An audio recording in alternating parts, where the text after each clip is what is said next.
Yo intentaría no dar una conferencia.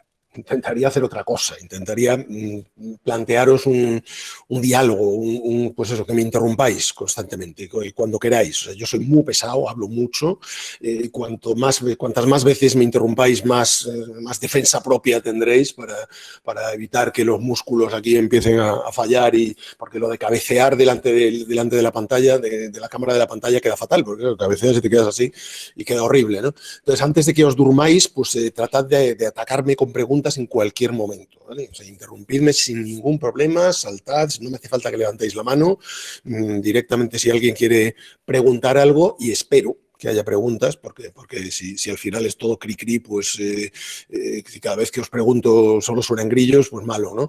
Entonces, lo que intentaré será eso, tocar un montón de temas, ¿no? Dejadme que ponga la presentación por aquí, que me mueva yo por un ladito, que si no la tapo, la dejamos así. Entonces, sobre todo, pues eso, yo voy a ir pasando temas, voy a ir comentando una serie de cuestiones que creo que son las que más pueden, si quieres, provocar en términos de futuro, de digitalización, de posibilidades de desarrollo profesional. Creo que son temas que son muy variados. Abarcan desde lo más macro, desde la macroeconomía o la geopolítica incluso, hasta cuestiones mucho más puntuales, mucho más del ámbito de los temas pues eso, específicos, ¿no? La seguridad, cosas por el estilo, ¿no? Entonces, pues lo que sí me gustaría sería eso, que cuando algo os provoque, os genere preguntas, dudas, cuestiones, no estéis de acuerdo, pues directamente pues, os ponéis a hablar y me interrumpís con toda paz, porque creo que puede ser la mejor forma, ¿no? Si me dedico a hablar durante toda una hora, puede ser pesadísimo. Entonces, de lo que vamos a hablar fundamentalmente es esto, ¿no? De digitalización, de cómo todo se está convirtiendo en bits, de cómo realmente pues, estamos cambiando muchísimo el cómo hacemos muchas cosas, ¿no? Y eso pues nos afecta en nuestra forma de prepararnos, en nuestra forma de trabajar, en las habilidades que necesitamos, ¿no? Necesitamos una serie de habilidades nuevas que empiezan por un cierto mindset, ¿no? Una forma de pensar, de orientarnos de manera diferente, ¿no? Yo creo que sois la generación... Estoy hablando fundamentalmente a vosotros como alumnos, quiero decir, ¿no? O sea, que sois la generación que está viviendo unos cambios y una disrupción más salvaje, ¿no? Ya sabéis pues que como generación estáis viviendo muchísimos cambios. Y esto de la disrupción se está convirtiendo en un tópico prácticamente. La gente llama disrupción a casi todo, ¿no? Y la verdad es que no me importa. Me parece perfecto que la gente tenga cierta evocación de que la disrupción... No me preocupa tanto la discusión académica sobre si algo es disruptivo o no es disruptivo. Lo que de verdad me preocupa es la actitud con respecto a la disrupción. Creo que mi generación ha sido, no sé, por lo general bastante tímida, y cuando llegaba la disrupción, aparentemente pues como que la rechazábamos y nos parecía que ponía en peligro la estabilidad, ¿no?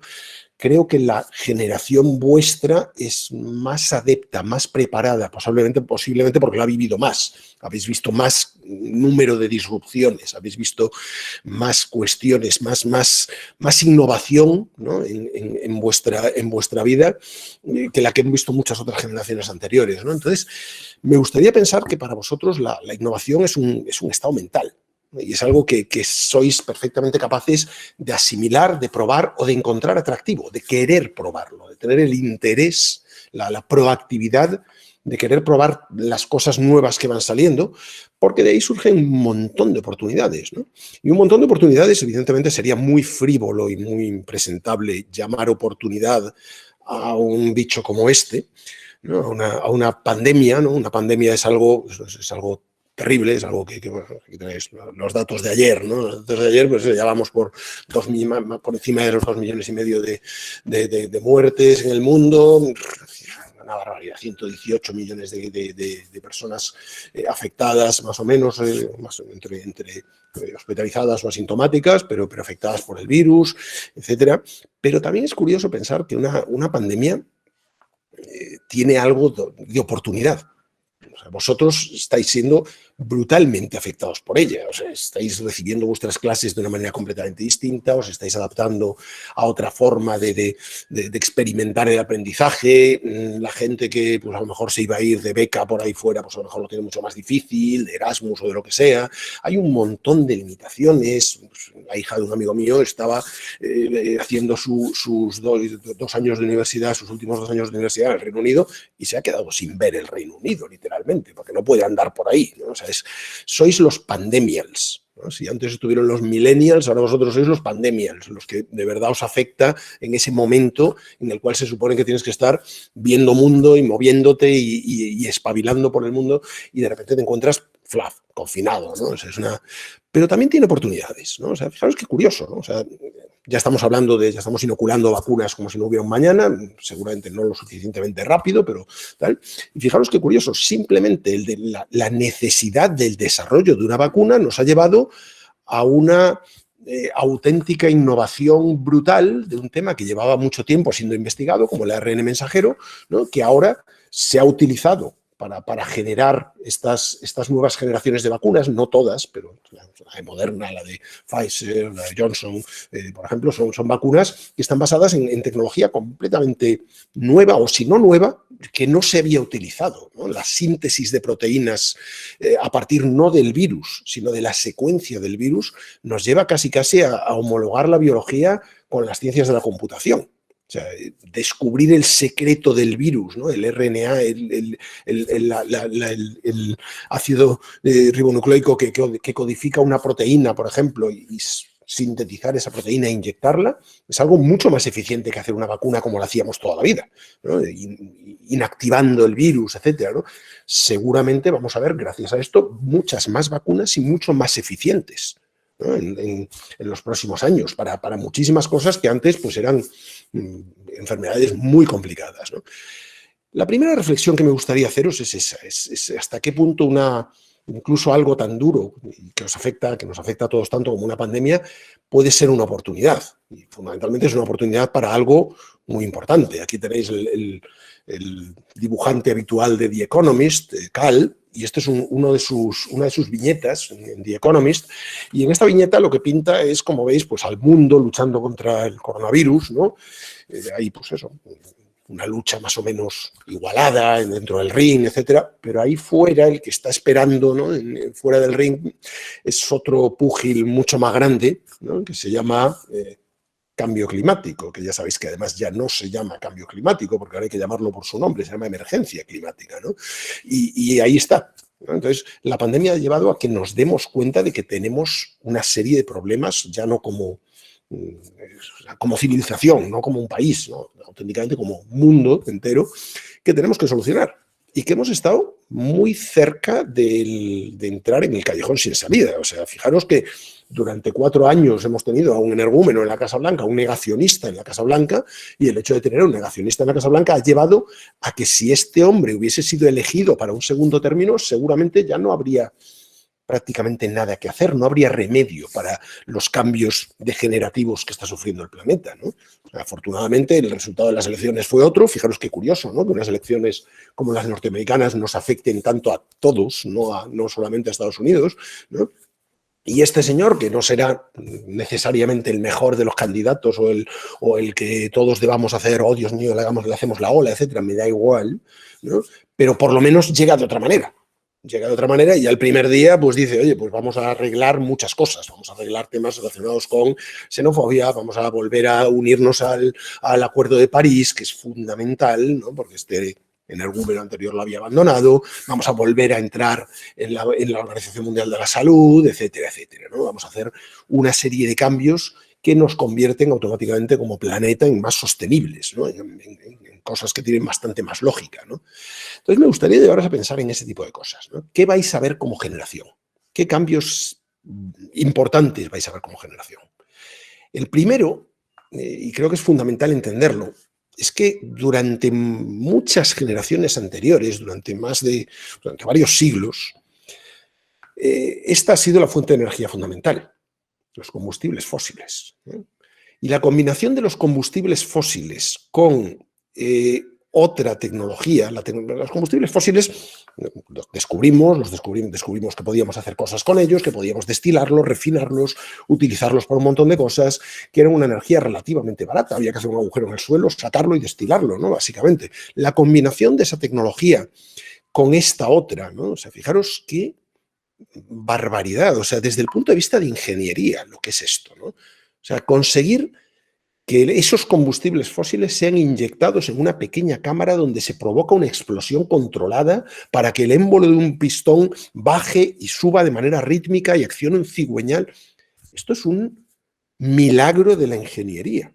O sea, esto, la mayor parte de los ingenieros que conocemos ven esto y siguen flipando a día de hoy diciendo qué barbaridad lo que fuimos capaces de hacer, ¿no? O sea, y esto mueve el mundo. O sea, el motor de explosión, da igual, de 4 tiempos, de 2 tiempos, diésel, no diésel, lo que queráis, mueve el mundo. Los combustibles fósiles y esto es algo que ha movido el mundo durante muchísimo tiempo. Si lo eliminásemos, el mundo se pararía, ¿no?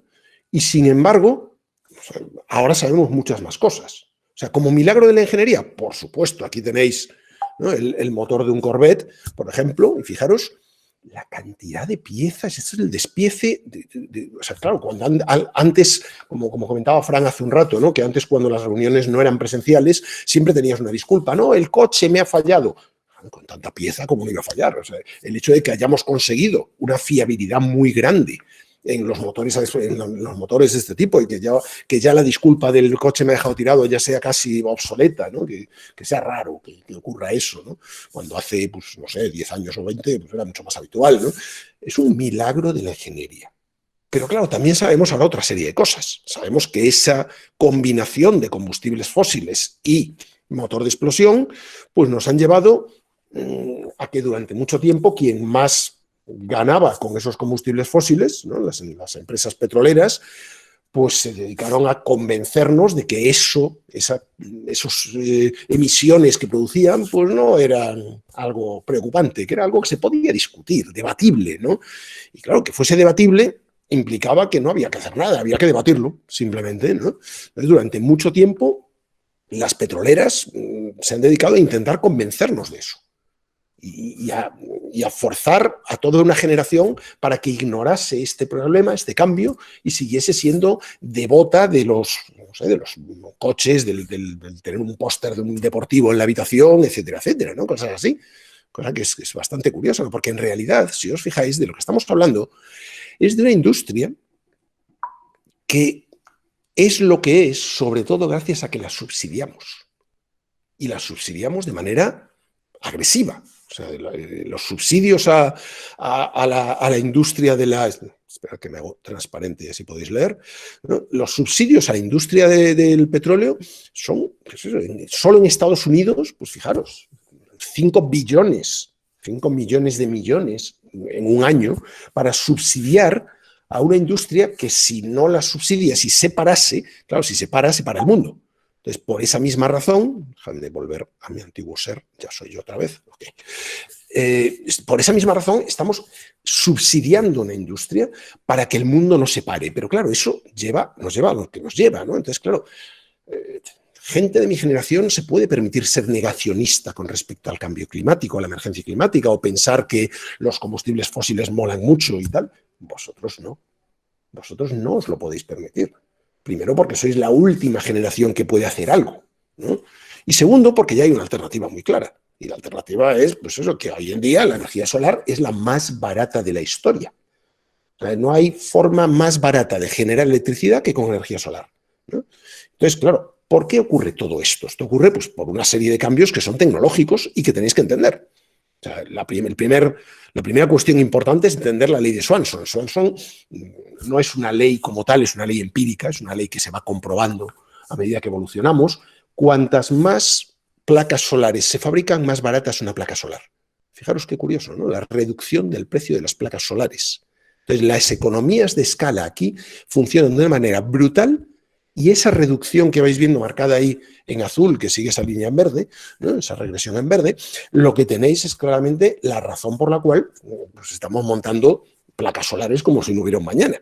Primero, porque son limpias, ¿no? Segundo, porque además hemos conseguido que sean más eficientes. Fijaros cómo cada vez más en todas las distintas tecnologías las curvas son ascendentes. Es decir, no solo las placas solares son más baratas, sino que además son más eficientes, generan más, ¿no?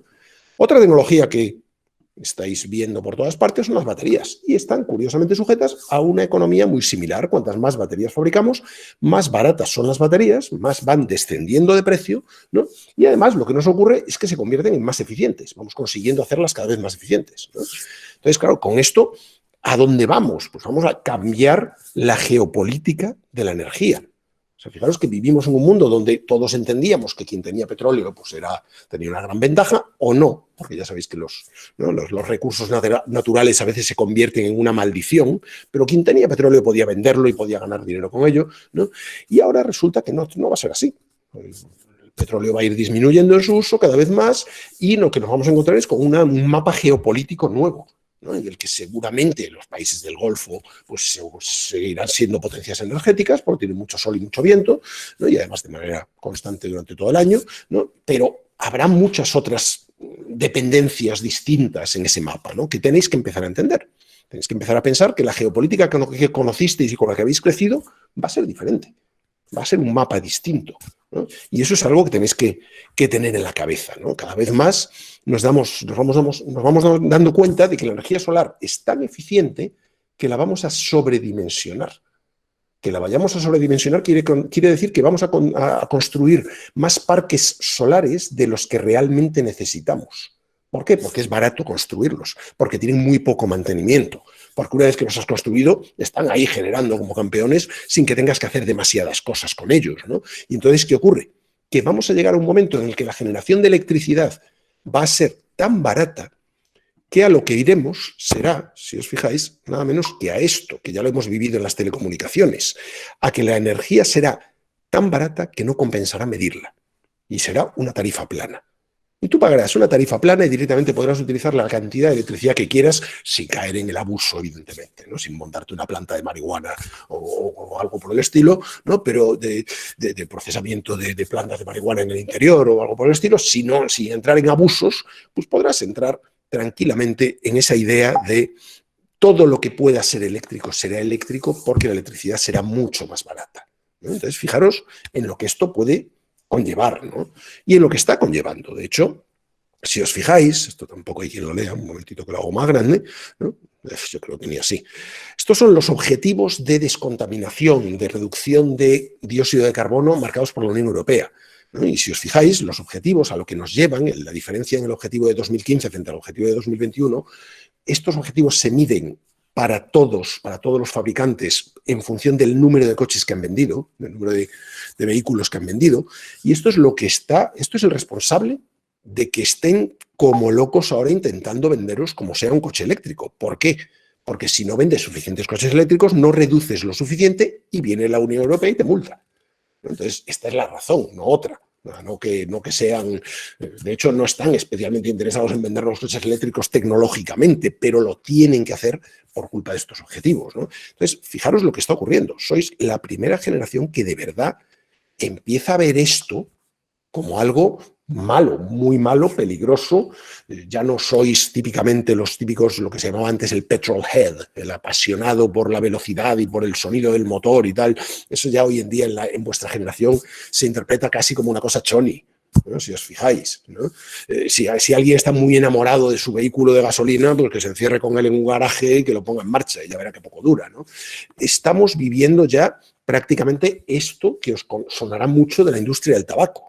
¿Os acordáis cuando, no os acordáis, vosotros ya os lo encontrasteis hecho, pero cuando en los paquetes de tabaco se empezó a incluir esa etiqueta horrible que pone el tabaco mata o el tabaco produce impotencia, que llegas al estanco y dices, no, a mí dame de la que mata, no de la otra. Este tipo de cosas, ¿no? O sea, cuando empezamos a ver toda esa serie de no sé, de decirnos, bueno, fuma si quieres, no está prohibido, pero primero te voy a freír a impuestos y segundo vas a ver cada vez que cojas la cajetilla una imagen horrible de un pulmón hecho un desastre, etcétera. Esto ya se aplica a la gasolina. Fijaros, en algunos sitios, en Cambridge, Estados Unidos, en Massachusetts, tú te vas a poner gasolina en tu coche y pegado al surtidor te encuentras esta pegatina. Cuidado, este producto que está usted usando es peligroso y produce esto, esto y aquello, ¿no? ¿Consiguieron esas etiquetitas en los paquetes de tabaco que la gente dejase de fumar? Hombre, aún fuma gente, pero desde luego ahora la gente que fuma sabe a lo que se expone y se ha reducido una barbaridad. Entonces estamos en la misma dinámica. Conseguir que la gente entienda que esto es muy peligroso, que esto es algo que hay que eliminar, que hay que ir eliminando y que esa es la dinámica en la que vamos a estar. Generacionalmente es importantísimo que lo entendáis, que lo defendáis y que lo hagáis parte de ese cambio, ¿no? ¿Cómo vamos? ¿Alguna pregunta, alguna cuestión, algo que no estéis de acuerdo, que queráis discutir, que os parezca que...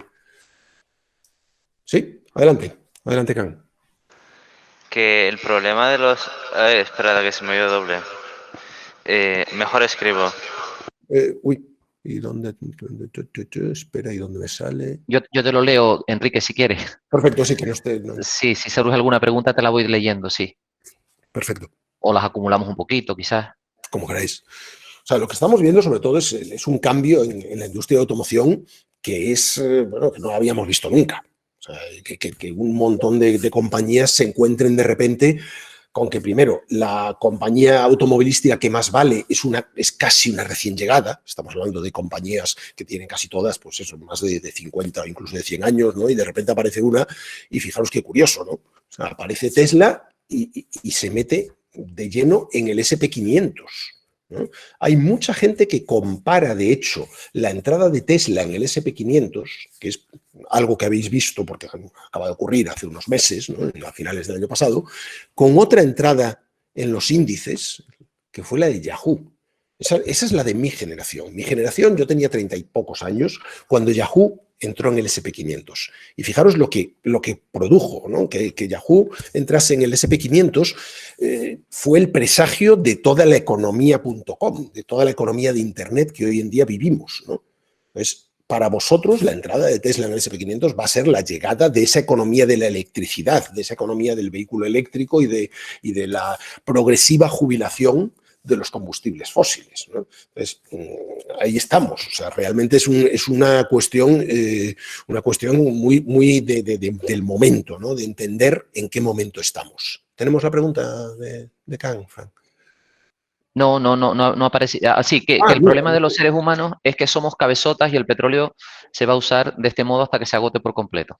Y entonces surge el colapso. Efectivamente, es algo que podríamos pensar, pero o sea, somos muy cabezotas o somos muy cortoplacistas. Siempre somos enormemente cortoplacistas. Lo que ocurre es que cada vez más lo vamos viendo. Entonces, que lo vayamos viendo quiere decir que, por ejemplo, todos los mitos que había al principio, fijaros que la cantidad de mitos que la industria del petróleo intentó montar alrededor del vehículo eléctrico. Nos decían, no, es que el vehículo eléctrico contamina más, porque la energía con la que lo cargas proviene de combustibles fósiles. No, da igual. O sea, aquí tenéis en estas dos columnas, déjame poner un puntero, en estas dos columnas de aquí tenéis lo que contamina un coche de gasolina o un coche diésel, y aquí tenéis lo que contamina un coche eléctrico en el país en el país de la Unión Europea que produce energía más a partir del carbón, que es Polonia, y ya es inferior. En cualquier otro país de Europa es muy inferior la cantidad de energía, la cantidad de contaminación que se genera con un vehículo eléctrico, ¿no? Entonces es importante entender esto y empezar a eliminar estos mitos, porque son mitos creados de manera interesada. Aquí tenéis, bueno, la evolución, respondiendo a tu inquietud, la idea es que, fijaros, solo el 10% de los vehículos eléctricos en Europa eran eléctricos, de nuevos vehículos adquiridos en Europa en el año 2019 eran eléctricos, y en un solo año, del 2019 al 2020, hemos pasado del 10% al 27%, y el año que viene más, con lo cual yo creo que nos vamos dando cuenta. O sea, sí, somos muy reacios al cambio, pero esto es lo que ha ocurrido. O sea, había un montón de compañías que decían, no, esto de la transformación, de la digitalización, del cambio en la energía, podemos tomárnoslo con calma. Y de repente ha llegado la COVID como una auténtica bola de demolición diciendo, no puedes esperar, tienes que cambiar ya. Entonces, fijaros Qué interesante, ¿no? Dejando ya el tema medioambiental, que es muy interesante y lo he colocado en primer lugar porque creo que es vuestro mayor desafío como generación, y no solo el entenderlo, sino el exteriorizarlo y el comentarlo con vuestros, el decidir en qué sitios queréis trabajar en función de eso, por ejemplo, o llegar a las compañías y conseguir convertiros en vehículo de cambio para que las compañías trabajen en su descarbonización, ¿no? Se espera de vosotros. Si no lo hacéis, estaríais eso, fallando un desafío, ¿no? Pero hay más temas, ¿no? O sea, fijaros cómo las compañías en su digitalización se han encontrado de repente con esto, ¿no? Los confinamientos, las ciudades vacías, el The Economist poniendo en su portada cerramos el mundo cuelga el cartel de cerrado, ¿no? Y eso nos ha llevado al mayor experimento de trabajo desde casa que habíamos hecho en la historia de la humanidad. Y esto es algo interesantísimo, porque lo habéis vivido además en primera persona. Entonces, claro, de repente un montón de compañías han estado haciendo anuncios de todo tipo, Microsoft, Fujitsu, Atlassian, hay un montón de compañías, muchas tecnológicas, otras no, que han empezado a cambiar su forma de trabajar, ¿no? y a posibilitar el trabajo desde casa como algo permanente, ¿no? Incluso. Entonces, es algo que os vais a encontrar, que como generación os vais a encontrar que pues, seguramente cuando ya se pueda trabajar bien, mucha gente no va a querer volver a trabajar yendo a una oficina de manera habitual, ¿no? En vuestro caso, pues eso, la cantidad de gente que se cruza la isla todas las mañanas para ir a trabajar, pues a lo mejor va a reducirse bastante, ¿no? Y si se reduce, hay que entender que tiene toda la lógica del mundo y que a lo mejor tenemos que mejorar nuestras habilidades en ese trabajo en remoto, porque a lo mejor el como lo estamos haciendo ahora no es necesariamente lo mejor. Fijaros cómo la tendencia es clara. La tendencia es que en las preferencias con respecto a la vuelta a la oficina, la mayor parte de la gente querría volver algunos días, pero no de manera habitual. O sea, el volver todos los días a trabajar lo quiere hacer bastante poca gente. La mayor parte de la gente quiere volver solo algunos días. ¿Y por qué? Pues porque ven ventajas como el tener un día a día más flexible, un horario más flexible, el trabajar desde cualquier sitio, el no tener que hacer commuting, no tener que hacer eso de coger el coche todas las mañanas y pasarte media hora o 45 minutos en la carretera rodeado de otra gente cabreada como tú, que no puede hacer otra cosa más que escuchar la radio o música, ¿no? O lo que sea. Entonces, hay una serie de cuestiones que hacen que trabajar hacer muchas tareas desde remoto tenga mucha lógica, ¿no? Pero a lo mejor no lo estamos haciendo completamente bien. Bueno, aquí tenéis, ¿no? Esto es una política de compañía, la de Siemens, que me parece que es brutal, ¿no? O sea, fijaros que en esta política lo que dejan claro es que estamos ante el fin de la cultura del calentar la silla. O sea que la mayor parte de las compañías que de verdad se transformen gracias a lo que estamos viviendo y al desarrollo de la tecnología, ya no van a volver a aquella cultura de pago a una persona para que tenga el culo pegado a la silla durante 8 horas. No. Enrique, Dime. ¿y este cambio se aplica a la universidad, a la enseñanza? Yo creo que mucho, o sea, se va a aplicar bastante en el sentido en que muchos seguramente ya estaréis viendo que algunas clases se dan, algunas materias y algunas sesiones en concreto, incluso se aprovechan más en remoto que en presencial. O sea, hay en muchas ocasiones, para muchos tipos de delivery, es mejor. Por ejemplo, yo he empezado a utilizar, yo ya utilizaba muchos invitados en mis clases, pero desde que estamos en esta situación los utilizo mucho más, porque para ellos es simplemente conectarse. Entonces, si tanto los alumnos como yo, como el invitado que llega, se conectan, es mucho más una relación de tú a tú, ¿no? Que si él se conecta y ellos están en clase, ¿no? Entonces, espera un momentito, sí, acabo de ver pasar una pregunta que es interesante. Entonces, yo creo que se va a aplicar también ahí. Lo que estamos haciendo nosotros, por ejemplo, es empezar a pensar que la idea de que un profesor tiene que tener un despacho es bastante cuestionable, porque estamos enseñando a los alumnos a que trabajen de una manera cada vez más moderna, y cada vez lo más moderno es no tener un despacho, es que tú trabajes, es que tu despacho sea tu casa o donde tú buenamente quieras, que cuando requieras concentración estés en tu sitio, en tu casa, ¿no? En donde quieras concentrarte, y que vayas a la universidad o a tu trabajo para socializar. Por lo tanto, no en un entorno, no en una habitación cerrada con una placa con tu nombre, sino otra cosa. ¿no? Un patio abierto en el cual el profesor de innovación se cruza con el profesor de finanzas, de marketing, y decidimos escribir cosas a medias, ¿no? O sea, mucho más inbreeding, ¿no? O sea, mucho menos aislado, ¿no? Entonces, este es el modelo que parece que viene. Si tú le estás enseñando a los alumnos que en las empresas cada vez más se trabajan en este tipo de modelos, y cuando van a verte, tú tienes tu despachito con tus libros, tus títulos en la pared y la foto de tu familia, pues queda un poco arcaico, ¿no?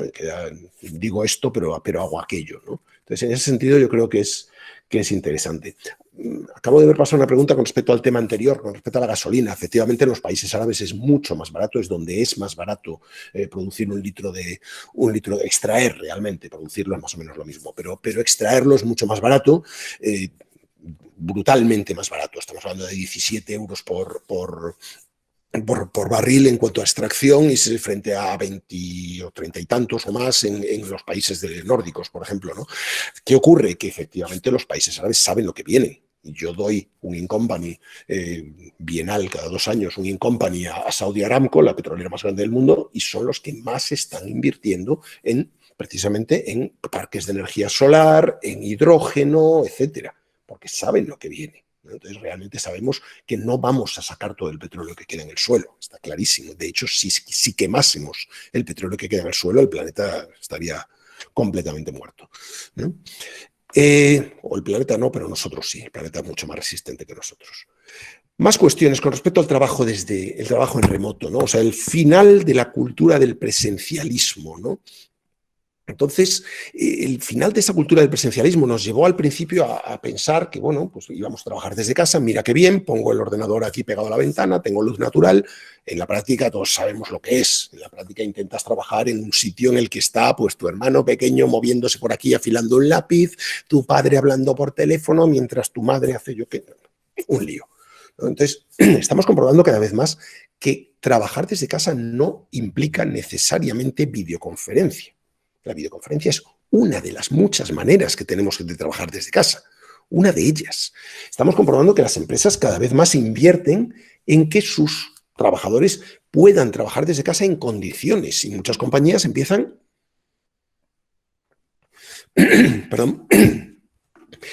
a dotar fondos para que sus empleados puedan comprarse pues desde una silla cómoda hasta un segundo monitor, pasando por, yo qué sé. O sea, yo al principio, mis primeras videoconferencias en clase, o sea, desde casa, pues eran compartiendo pantalla, y de fondo era la estantería que tenía yo en la cocina, porque la cocina estaba pegada al router. Ahora tengo detrás una pantalla verde, aquí 2 focos, otro foco delante, un micrófono tal que ahí, ¿no? Y yo qué sé, cuántas cosas más, ¿no? Y en cualquier momento, pues todavía voy y me pixelo, ¿no? Porque, oh, Dios mío, ¿qué ha pasado? ¿No? Entonces, pues claro, ya tengo de todo para... ¿Cuánto ha mejorado simplemente mi forma de hacer videoconferencias? Pero fijaros qué curioso, la videoconferencia es solo una de las formas que tenemos de trabajar en remoto. Y tenéis que tener claro que vuestras habilidades para trabajar en remoto incluyen muchas más cosas. O sea, en el nivel 0... Este es un modelito que me encanta porque es de Matt Mullenweg. Matt Mullenweg es el creador de WordPress, seguro que os suena. WordPress es el software que está detrás de 1/3 de la web, prácticamente, ¿no? Y detrás de mi página, por ejemplo. Y WordPress lleva trabajando desde en remoto muchísimos años, mucho antes de que llegase la pandemia, ¿no? Ellos dicen, mira, hay trabajos de nivel 0. El nivel 0 es, esto no lo puedo hacer desde casa ni lo puedo digitalizar de ninguna manera. Pues oye, una persona que tiene que trabajar con una máquina especializada o que tiene que trabajar directamente de cara al público, y a lo mejor pues, ¿no?, el público acude a un sitio físico. Hay una serie de trabajos. Un carnicero no va a cortar la carne desde su casa. Tiene que irse al sitio donde está la carne, ¿no? Pero luego está el nivel 1. El nivel 1 es, oye, pues cuando lo que te encuentras, lo voy a poner en grande, cuando lo que te encuentras es que tu compañía no hace ningún esfuerzo deliberado por facilitarte que trabajes desde casa, pero algunos, empezamos a hacerlo. Yo cuando empecé a trabajar desde casa, el IE no me facilitaba especialmente que yo trabajase desde casa, pero tampoco me lo prohibía. Con lo cual, pues empecé a hacerlo, ¿no? De ahí pasamos al nivel 2. El nivel 2 es el que pasó cuando llegó la pandemia. Llegó la pandemia y nos obligaron a trabajar desde casa. Y todo el mundo fue como, oh, Dios mío, hay que hacerlo, de repente, ¿no? Entonces, pues, ¿qué ocurre? Que todo el mundo intenta utilizar la videoconferencia para demostrar que está trabajando. O sea, muchos de vosotros estáis ahora en esta videoconferencia y estáis ahí y pues, bueno, pues a lo mejor conectáis la cámara o no conectáis la cámara, pero en cierto sentido podéis pensar, bueno, pues me interesa el tema y si no me interesa me da igual y me quedo aquí conectado porque tengo que demostrar que estoy interesado, ¿no? Entonces, fijaros qué curioso, ¿no? O sea, si tú estabas en una compañía, ¿qué hacías? Pues conectarte a las videoconferencias para demostrar que estabas trabajando, cuando la paradoja es que cuando estás en la videoconferencia no es cuando estás trabajando. Cuando estás en la videoconferencia estás coordinando para trabajar después. Entonces, de ahí pasamos ya, de ese nivel era un desastre, porque estábamos todo el día delante de la cámara y cansa muchísimo, es agotador, porque tienes la sensación de que estás todo el rato en un escaparate, ¿no? Nosotros en el IE a los alumnos les decimos que tienen que tener además la cámara conectada por obligación, y yo en clase les digo, en mi clase haced lo que os dé la gana, sois adultos y podéis decidir si la conectáis o no la conectáis, pero en otras clases tienen que estar ahí, asomaditos, ¿no? Y me parece agotador. Entonces, el nivel 3 ya es el siguiente. El nivel 3 es cuando te das cuenta de que se puede trabajar de otra manera. Hay muchas otras herramientas de trabajo. Por ejemplo, los documentos compartidos, o Slack, o equivalentes, ¿no? O sea, un Slack es enormemente productivo sin necesidad de estar viéndole la cara a la otra persona y haciendo las cosas al mismo tiempo. Un documento compartido puede sustituir a reuniones y ser mucho más productivo, porque ves los cursores de la otra gente moviéndose y cambiando cosas y tienes la ventana de chat al lado para decir esto lo cambio yo, este párrafo me encargo yo, o lo que sea, ¿no? O viene alguien y te corrige un typo, un error tipográfico, ¿no? Ya a partir de ahí ya empiezas a pensar, oye, el nivel 4, vamos a plantearnos que esto del trabajo asíncrono, ¿no? El trabajo en remoto, puede, si conectas la cámara no pasa nada, no, encantado de verte, ¿no? Salvo que no tengas nada puesto, en ese caso ya sería un escándalo. Entonces, fijaros qué curioso, ¿no? El nivel 4 es donde están ahora algunas compañías entrando ya diciendo, oye, esto puede que se convierta en el tipo de trabajo por defecto, ¿no? Y ya el nirvana, el nivel 5, es cuando la compañía dice, mira, gracias a este modelo de trabajo en remoto, puedo contratar donde me dé la gana, puedo acceder a talento donde yo quiera, puedo tener personas, dejarles que vivan donde les apetezca, ¿no? Os podéis encontrar de repente con que mucha gente pues, quiere trabajar desde vuestra tierra, porque es el paraíso, ¿no? Y no desde aquí, desde Madrid, ¿no? Entonces, pues a lo mejor eso va a cambiar muchos flujos poblacionales. Y os podéis encontrar con que mucha gente puede escoger dónde vive, ¿no? Es lo que ha pasado en San Francisco. San Francisco es una ciudad brutalmente cara, ¿no? En la que pues, no es especialmente chulo vivir porque tiene un coste de la vida elevadísimo. Entonces, pues mucha gente que trabajaba en San Francisco se ha ido a vivir a Lake Tahoe o a otros sitios cercanos, pero donde no. ¿Por qué? Porque no tiene que ir todos los días, tendrá que ir una vez cada cierto tiempo, pero la mayor parte del tiempo puede alquilarse una casa más grande, más cómoda, incluso con un jardín, ¿no? Entonces es curioso, ¿no? Todo esto, además, nos lleva a otra necesidad que también forma parte de las habilidades que tenéis que adquirir. O sea, vosotros tenéis que demostrarle a un empleador que sabéis trabajar en remoto y que saber trabajar en remoto no es encender el Meet o el Zoom o el Hangout o cualquiera de los programas y tal, porque eso lo sabe hacer cualquiera, ¿no? Hay ciertas habilidades que es bueno desarrollar, ¿no? Y oye, pues ya os decía que yo ahora hago esto mejor que como lo hacía al principio de la pandemia, sin duda, ¿no? Pero hay otras cosas, ¿no? Por ejemplo, la seguridad. O sea, la seguridad se ha vuelto clave.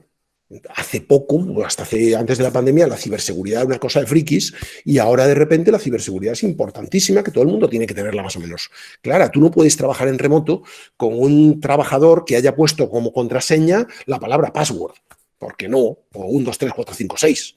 Entonces, ¿qué ocurre? Que ya las contraseñas han cambiado, ya no queremos sabernos la contraseña. De hecho, si os sabéis vuestras contraseñas, cuidado, lo estáis haciendo mal. Vuestras contraseñas deberían de ser un chorizo enorme de 30 caracteres imposibles de memorizar que guardáis en un gestor de contraseñas y que solamente os tenéis que saber una contraseña, que sea buena, es así, pero una, ¿no? Que es la contraseña de vuestro gestor de contraseñas. Yo uso LastPass, pero LastPass acaba de cambiar su modelo de pago. Está OnePassword, que es más cookie, más mono, es el que se usa en Apple, por ejemplo, el que usan los trabajadores de Apple, ¿no? Dashlane, KeePass. no son especialmente preocupantes. Todos estos gestores de contraseñas han sido hackeados en múltiples ocasiones porque para un hacker lo más divertido es hackear un gestor de contraseñas y nunca pasa nada porque las contraseñas las almacenan, obviamente, en cifrado de máximo nivel. Con lo cual, si alguien hackea tu gestor de contraseñas, no se lleva tus contraseñas, se lleva un montón de caracteres que no sirven absolutamente para nada, ¿no? Si queréis hacer un experimento interesante, probad a iros a esta página, Have You Been Pwned, esta página, es haveibeenpwned.com. En esa página, creo que es .com, pero si ponéis Have I Been Pwned la encontráis. Si metéis vuestro correo electrónico, os dirá cuántas veces, en cuántos sitios vuestra cuenta ha sido comprometida. Y eso está colgado en la dark web. Entonces, ¿qué ocurre? Que cuando tu contraseña, cuando tu par de email y contraseña está colgado en la dark web, ¿qué es lo que hacen muchos hackers? Simplemente probar a ver si tenías la misma contraseña en otros sitios. Que mucha gente sigue absurdamente teniendo su contraseña en un montón de sitios. Entonces, ¿qué ocurre? Si tienes la misma contraseña en varios sitios y uno de ellos ha sido revelado, el hacker de turno va a probar a entrar en otros sitios con tu mismo usuario y contraseña, a ver si alguno lo encuentra, puede entrar y puede hacer lo que sea, ¿no? Entonces, es bastante interesante, sobre todo que si encontráis que una de vuestras cuentas ha sido comprometida, lo que tenéis que hacer inmediatamente es tomar la contraseña que utilizabais en esa cuenta y cambiarla rápidamente, ¿no? También tenéis que tener en cuenta, tenéis que pensar que el entorno que hemos vivido de las Big Tech, de las grandes tecnológicas, va a cambiar.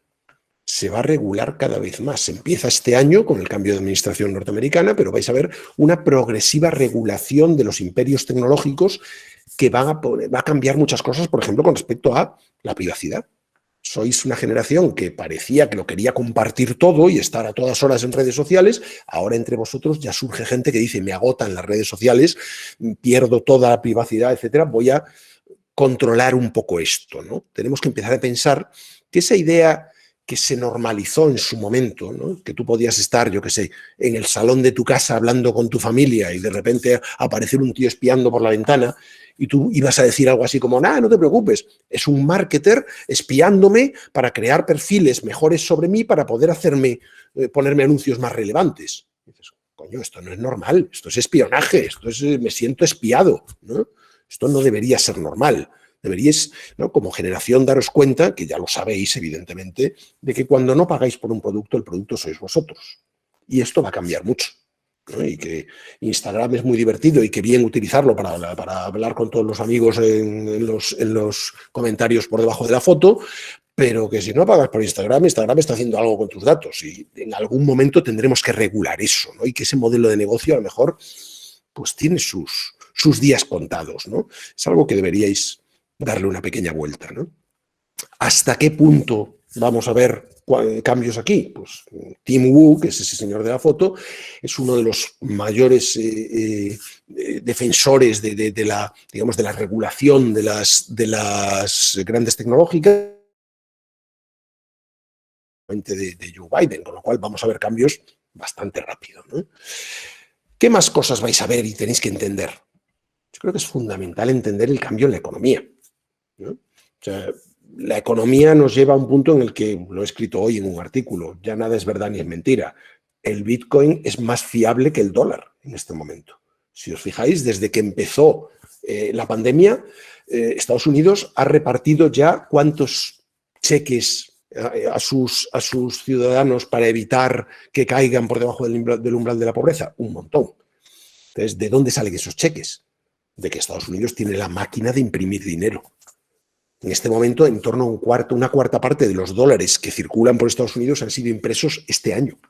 Bueno, el año anterior, quiero decir, ¿no? Entonces, ¿qué estamos creando? Estamos creando un entorno enormemente inflacionario. De ahí que las criptodivisas, Bitcoin, etcétera, que tienen una cantidad fija que se va a imprimir y no más, ¿no? Nunca vamos a imprimir más de esa cantidad, nunca nos imprime, nunca vamos a crear más de esa cantidad, pues estén creciendo y convirtiéndose en muy importantes. Esto no quiere decir que tengáis que iros como locos a comprar Bitcoin porque van a subir, eso es especulación, es una chorrada, ¿no? Quiere decir que tenéis que entender por qué ocurre esto, por qué Bitcoin era una cosa de listillos y de hackers hace pocos años y ahora es lo que las compañías compran para estar seguras y para protegerse contra la inflación. Y falta poco para que lo haga un país, ¿no? Ese es otro elemento que tenéis que entender, ¿no? También tenéis que entender la tecnología para mí más disruptiva, Machine Learning. Machine Learning, hay quien lo llama inteligencia artificial, pero a mí me gusta más el término Machine Learning porque cada vez que hablo de inteligencia artificial alguien piensa en Terminator y no me convence, ¿no?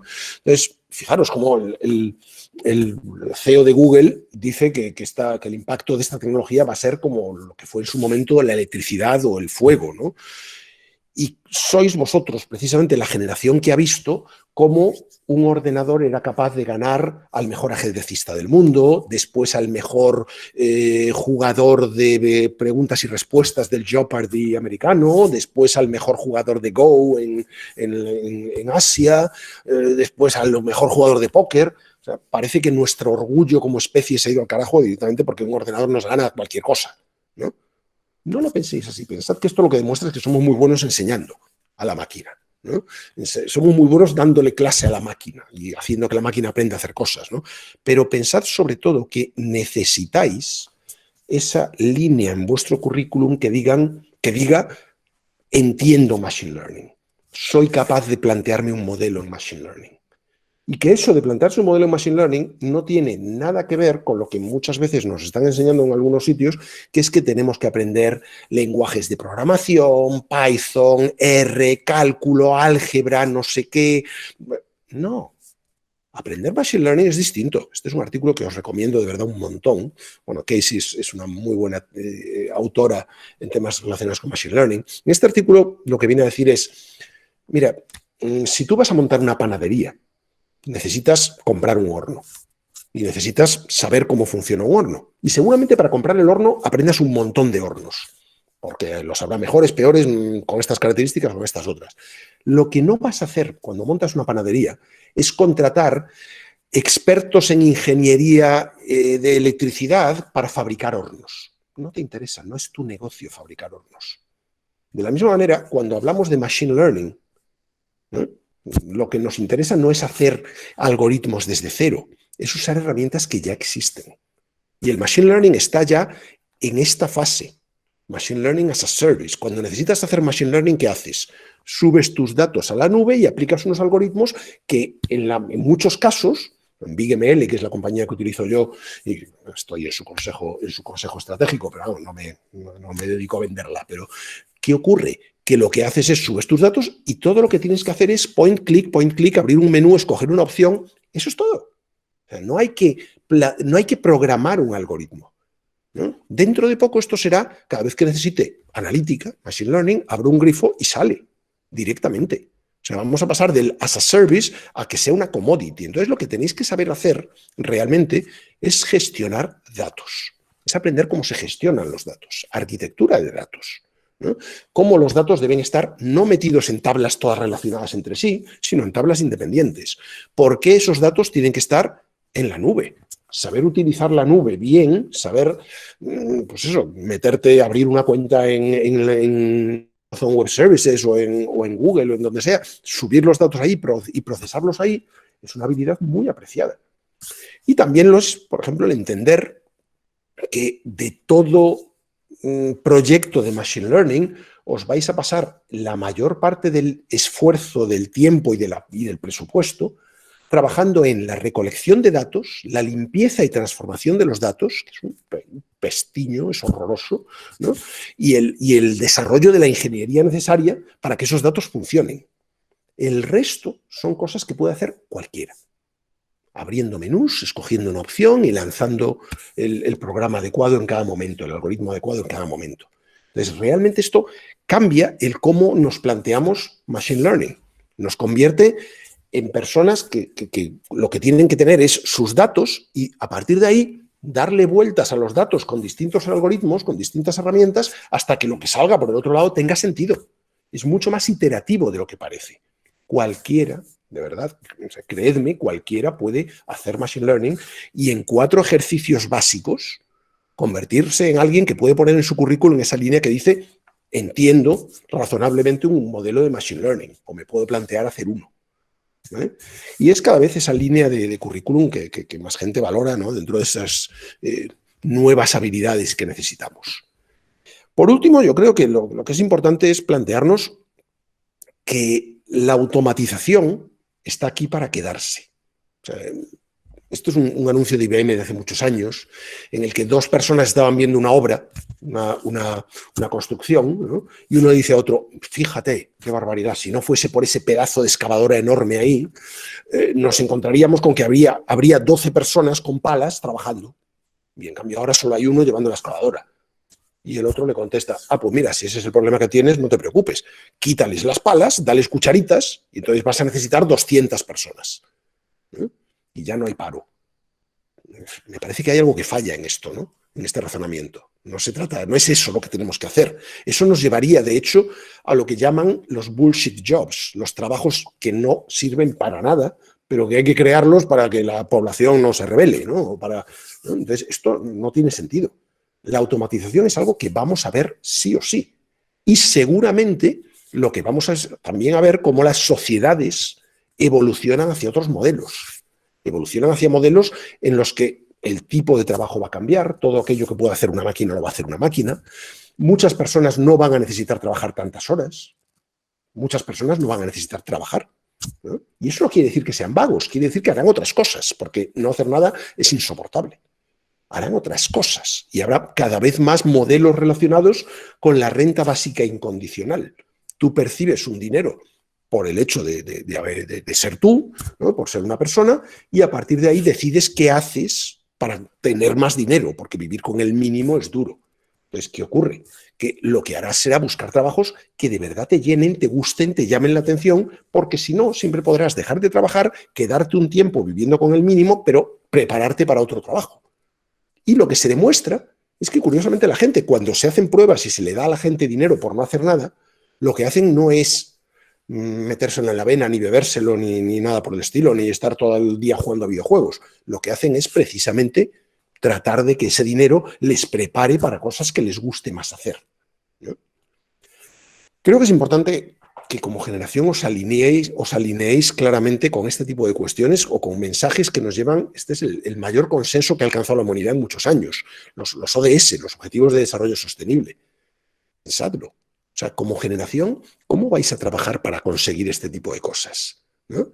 Para conseguir que el mundo mejore en estos sentidos, ¿no? Creo que lo que tenéis que tener en claro es que todo está sujeto a cambio y que vuestra mayor habilidad generacional va a ser precisamente, ser acomodaticios y capaces de cambiar, capaces de acomodaros a todos esos cambios.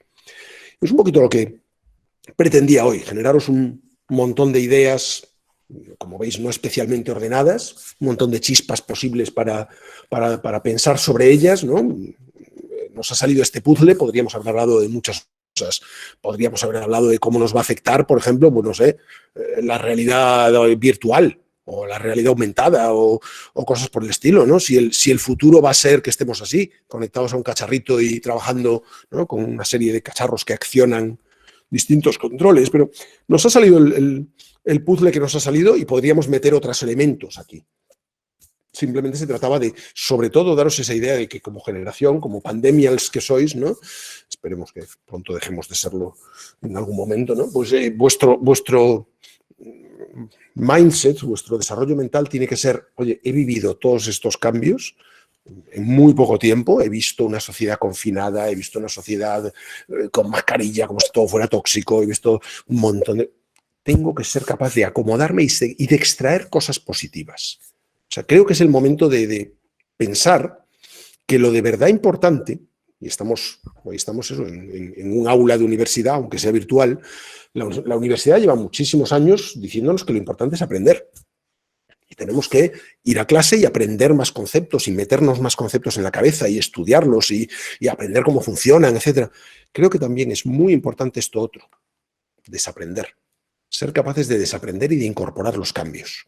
Y que como generación de verdad tenéis un reto importantísimo demostrando que sois capaces de desaprender y que podéis estar suficientemente preparados para ello, ¿no? ¿Hasta qué punto, ¿no? nos vemos preparados para una cosa así? ¿Hasta qué punto os parece que esto es algo que podéis hacer, ¿no? ¿no? Si os preguntan, ¿you ready for this? ¿No? Si estamos listos para esto, pues habría que saber si efectivamente lo estamos. Y si no lo estamos, pues preparaos más, porque lo que os va a pasar es que la gente que dice que, oh Dios mío, es imposible y no se puede hacer, no debería interrumpir a aquellos que ya están haciéndolo. Por eso el comentario de Khan al principio me ha llamado la atención. O sea, puede ser que mucha gente diga, no, es que somos muy tozudos y la sociedad nunca va a dejar de usar el petróleo porque es más cómodo, porque estamos acostumbrados. Posiciónate al revés. A lo mejor mucha gente es muy tozuda, pero tú no lo seas. Y tú no te lo creas. Y tú lucha para que cambien, ¿no? Para que ese vehículo, ese modelo de vehículo de cambio, de creerte que de verdad puedes provocar un cambio, es importantísimo desde el punto de vista generacional. Porque vuestra generación es la que ha, no sé, Greta es parte de vuestra generación. Y mucha gente la ridiculiza y dice, oh, que esta niñata que sale por ahí, además la pobre tiene Asperger y no sé qué. Y, oye, pues Greta solita ha sido capaz de meter más cambio y de acelerar más el cambio en el mundo que varias generaciones de políticos puestos en fila. O sea, ojalá hubiera más Gretas y Gretos en esta generación, ¿no? Con mentalidad de cambiar cosas y de querer que las cosas mejoren, ¿no?